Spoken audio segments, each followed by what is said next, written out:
Hello everyone and welcome to my channel, and today I'll be reading a multi-character listener by me. So let's get into it. Lyney. Lyney loved you dearly and he always made it very obvious. He just didn't know how obvious he made it. Until today. The two of you were going out on a date. And surprisingly, when you entered the restaurant, people were rather welcoming of you. Lyney knew he had a reputation and people liked to be nice to him, and nice to you too. And he was happy with it. The two of you sitting next to each other and cuddling close, waiting for the food to come, until one server had actually put something down. It's on the house. The food is still being made. But it's for you and your wife, Lyney, the server said, before leaving, and the two of you were frozen, while he blushed brightly.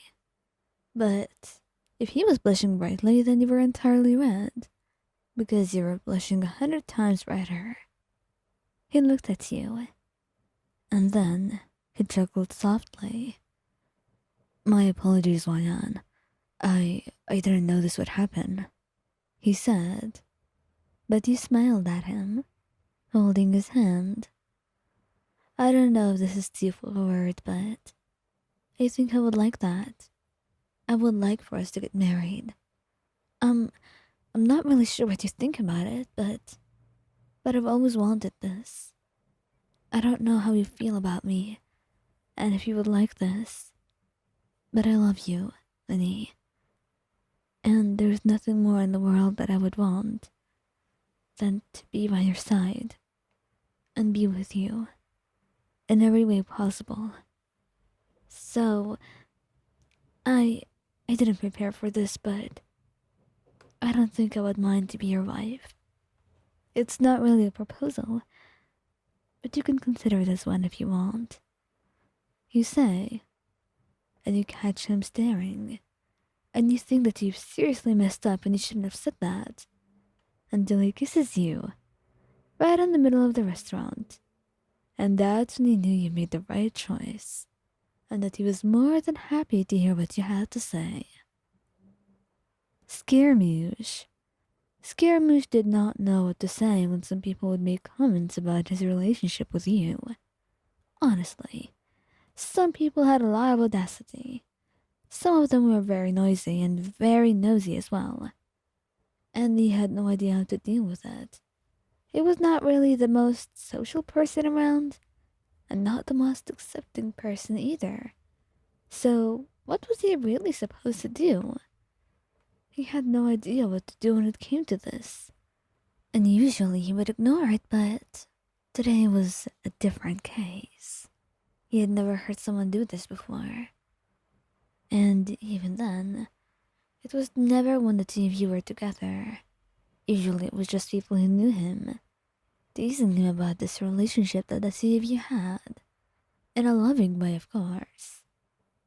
Until that old lady that you were buying things from started talking to you about your husband. He knew you did not have a husband. He knew she was talking about him, and that alone was enough to make him blush, looking at you in pure surprise. You blushed brightly as well. Oh, we're not married. Not really. You're just saying that. But even if you're not, you're going to be married soon anyway, the lady said. And it made you blush. It was clear that you got shy. And honestly, you got shy as well. And on the way back home, he was quiet. And you thought he was upset about the interaction. But then he turned towards you and held your hand. I have been thinking. I don't think I would mind being your husband, Vayan. I love you more than anything else. And being your husband would bring me happiness.